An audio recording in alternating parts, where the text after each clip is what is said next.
29th of March, we got an hour-long stream from the Anno 1800 team showcasing Season 4, including real gameplay.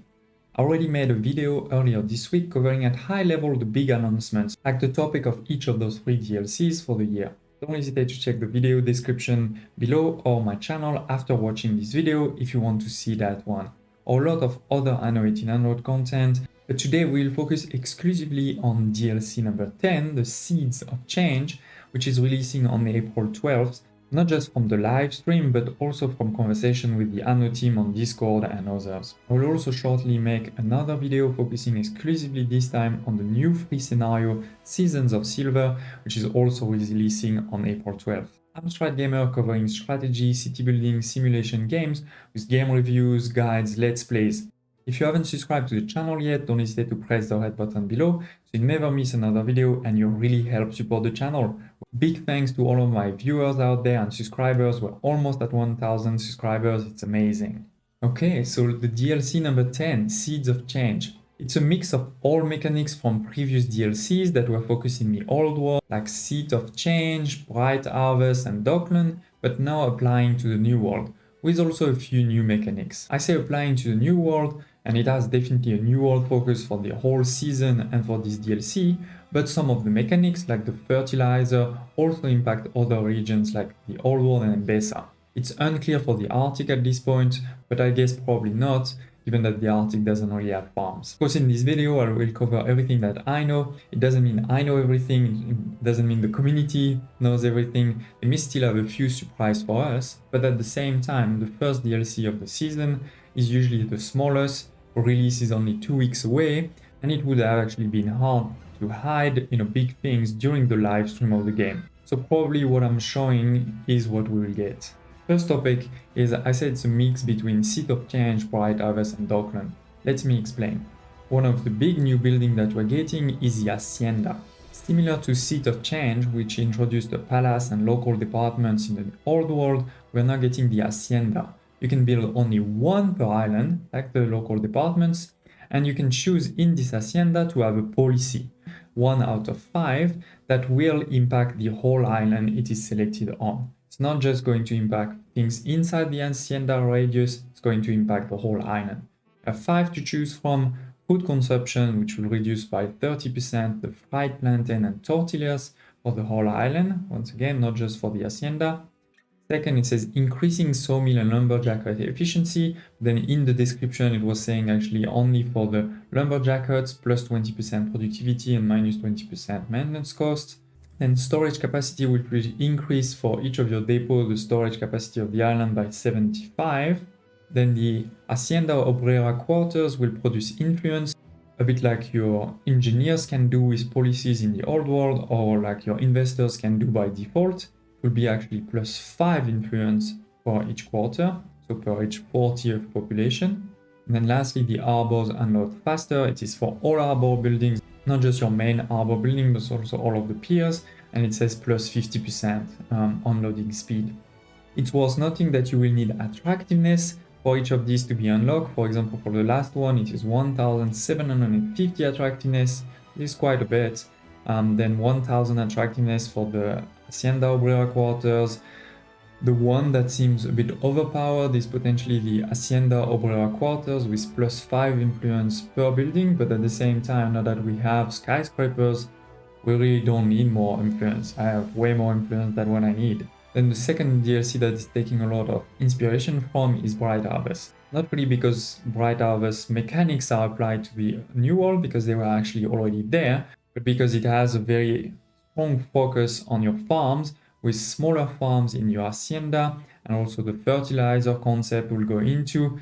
So it's a lot of elements that were similar to Bright Harvest, where basically we wanted the farms to be a lot more optimized. And then lastly, I mentioned Dockland, and it's not because we're going to get Dockland per se in the new world. There are some mods out there that can do that, don't hesitate to check that if you want, but because at its core, the concept of Dockland was to simplify the game, to break some of the constraints so that you could more easily import and export whatever you need. You didn't need to care about fertilities, you didn't even need to care about, was it the resources from the old world or new world. You could export and import everything that you wanted.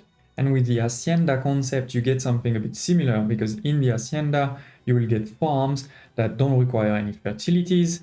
You will have farms that can produce old world goods now in the new world.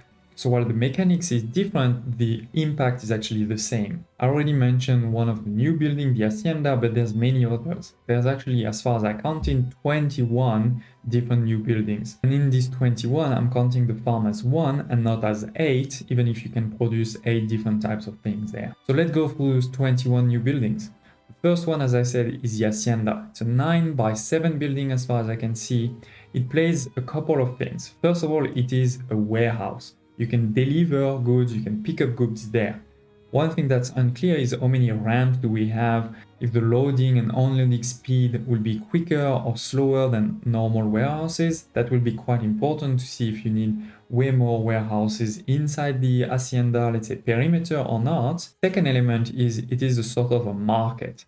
For the new jornaleros and obreros quarters inside the hacienda, they have a need for the hacienda. And the third element is a sort of trade union or town hall, meaning it has a radius, and you'll need to build things inside that radius for them to be impacted by the hacienda. We don't know per se if there is a minimum and a maximum radius and how big they are, but we do know that this radius is actually going to be impacted by the population on that specific island. Remember, you can have one hacienda per island, so we're talking about the population on that island.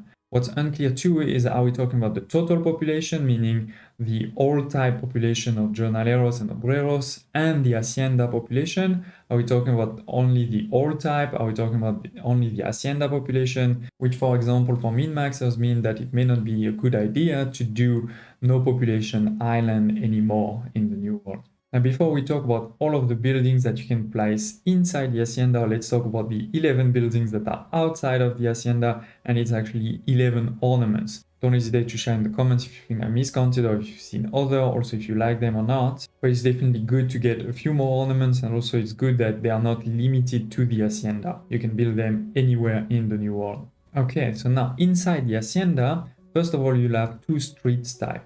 What's likely is those two streets are the equivalent of the normal and paved street, right? So one is a bit faster, has a bigger range. Then you can put population inside the hacienda. You have jornaleros quarters and obreros quarters. The hacienda actually unlocks when you have one obreros. So as soon as you unlock it, you'll be able to make both jornaleros and obreros quarters, which are different from your normal residences. First of all, they are bigger. They are 4 by 4 instead of 3 by 3. On top of that, they won't have the same number of people. The jornaleros quarter will have 20, the obreros quarter will have 40, so that's double the normal ones. And lastly, they also have different needs. They have basically the normal needs, for example, for jornaleros, fried plantain and poncho, but on top of that, they also need schnapps and hot sauce for their basic needs. As far as I could see, the happiness needs are actually the same. Similarly, for the obreros, you need the normal ones, like the fried plantain, the poncho, the tortilla, the coffee, the bowler hats, and the sewing machine. But on top of that, you will need the atoll and the hot sauce. And once again, remember that for both of these, you also need the hacienda needs, so they need to be connected to the hacienda. At first glance, they seem to provide a slightly higher population density, but at the cost of more needs, right? So before knowing if that's actually worth it, we're gonna need to know how much space you need to cover those new needs, which we don't know because we don't know the consumption numbers yet. It will also, of course, depend on items. Is there new items? Can the old items impact all of these things? And lastly, while on paper, this density of population is slightly higher, it is important to remember that it's a bigger building.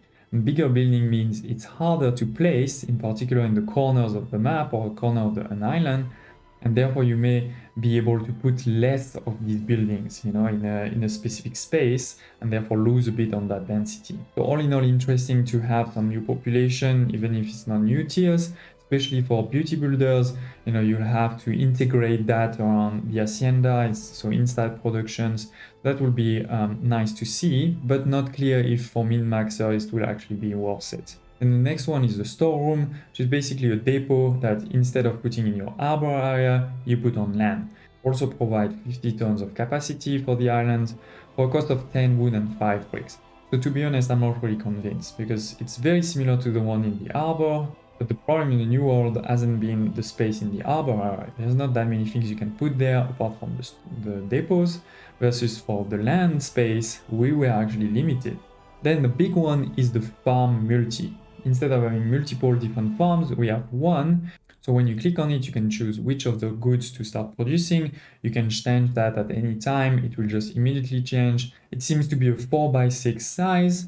And what's important is the farm itself needs to be in the radius of the hacienda, but not the modules. And you may be wondering what is the advantage of those farms versus the old ones? Well, you will only need 64 modules. And I'm talking without tractors. 64 versus the 100 plus for the old ones or the normal farms. So that's quite a big change here, especially when you add tractors. And on top of that, as I said earlier, this does not require fertilities. You can plant your sugarcane, your corn, your coffee, your caoutchouc, and your cocoa without the fertility on the island. And on top of that, there are 3 new goods that you can start producing in this that you couldn't before. First one is potatoes. So potatoes from the old world can now be produced in the new world. Similarly, the grain can also be done there. And lastly, the spices. Spices for M-Pesa can also now be done here, even if you don't have the M-Pesa region. So what's the idea here? Well, the meta is basically to make it a lot simpler to produce everything that you need for the new world directly in the new world, right? So you can produce all of the resources without fertilities. You can also produce your potatoes because now we need schnapps for the General's Quarter. You can produce grain so that you can make beer directly here, and the spices for the hot sauce. For these hacienda farms, you will be able to have tractors like any other farms. But on top of that, there is now a new mechanics for these farms in the hacienda, but actually also for all the other farms, including in the old world and Besa, which is called the fertilizer silo. The mechanic is quite similar to the normal silo we already had for animal farms, but now comes from the other farms. The silo will cost you 20 timbers and 10 bricks, so it's actually quite early mid-game to take advantage of it. It's not really end-game. Like the tractors, it needs to be adjacent to your farms. It's a 3x2 buildings. It will provide you plus 100 productivity and also 1 extra good every 3 cycles. Unlike the tractors, it's very fun that they've also created an actual driver of that fertilizer on the field that you can see here. The big difference versus the other silos that we had in the past is instead of requiring grains or things like this to work, the fertilizer silos require fertilizer, which is a completely new production chain. This is actually a production chain that can only be made inside the hacienda as far as I understand. So again, to repeat, you will be able to have fertilizer silos everywhere in the world, but the fertilizer can only be made inside haciendas and therefore only be made in the new world. So now we're gonna need to make sure we take space in the new world to make that fertilizer if you want to use it in the old world. So how to make that fertilizer? Well, you need one of these new buildings inside the hacienda, which is called the fertilizer works, which requires 20 steel beams and 5 steam motors.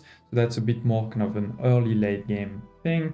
And it needs to be close to animal farms, because what it does is it also has a small radius, and in that radius, all of the animal farms that are inside the radius of that fertilizer works will start creating dung, or that dung will start being collected, let's say, at a rate of 1 every 3 cycles. And then in this fertilizer works, this dung will be transformed into fertilizer, which is then delivered, to a warehouse. And lastly, another multi-factory building, the brewery, which is a 4x5 buildings, only 6 timber to build it. It does provide some negative attractiveness, -10, which is important because remember that the policies we talked about earlier in the hacienda requires positive attractiveness. So the more breweries you have, the more other ornaments and attractiveness elements you'll need. In this brewery, you'll be able to make a couple of things like rum, beer, atoll, schnapps, and hot sauce. It only requires 30 jornaleros, not even obreros, to make it work. One thing I didn't see was the production rates in those farms and in these breweries. Are they exactly the same as the old ones? Are they better? Are they worse? That will definitely have an impact for all of the min-maxers. For me, obviously, the hacienda farm and the fertilizer have a lot of potential, while I'm really not convinced about the storeroom. But all of this, to be honest, At least for min-maxer, we really depend on items. What are the new items? We know that there will be some new items, they have confirmed that, in particular for the done production, they've mentioned that. And if that's the case, that also probably means we can put trade unions inside the hacienda, it won't be a problem. But what is very unclear is if the old items will impact things inside the hacienda. For example, if you had an item that was saying works for all farms or works for, let's say, the grain farm, will it work on an hacienda farm now? For example, to reduce things like workforce need or increase productivity. Another small thing I wanted to mention is now we have the new production, the hot sauce production that is needed for both the jornalero and obreros quarters, maybe for other things, but I didn't see that. We know it's not a complex solution, it actually only needs the spice piments into your brewery and then you make hot sauce. But what we don't know is the production time. If it's a 2-minute production time and the consumption needed for jornalero's quarter is very high, that may become a problem because that means we're gonna need a lot of space to make that. Before I talk about the last thing in this DLC that many of you may have missed, if you like this episode, if this was helpful, don't hesitate to press the like button. It really does help a lot. And as promised, the last thing I wanted to mention that you may have missed is that we are actually getting new music. There will be new music in the game based on those new DLCs. Don't hesitate to now head to my channel for more Anno 1800 or other city building videos, and I hope to see you next time.